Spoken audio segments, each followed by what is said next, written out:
Real Estate Services, and I am here with Breon Perry, the Section 8 Queen. I'm also representing.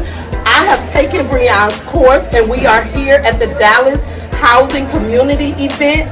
And let me tell y'all, this is going to be a 3-part course, and Breon can tell you about the rest, but I've taken the first one. We are in line to take the other 2. Breon, tell us about what's coming.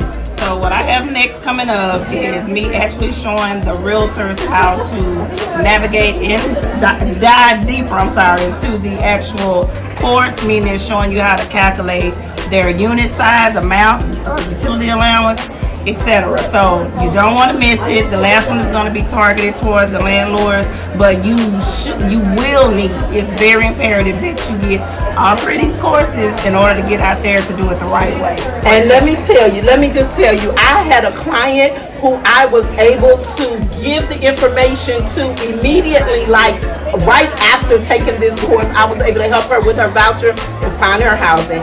Y'all don't want to miss it. Section 8 Queen.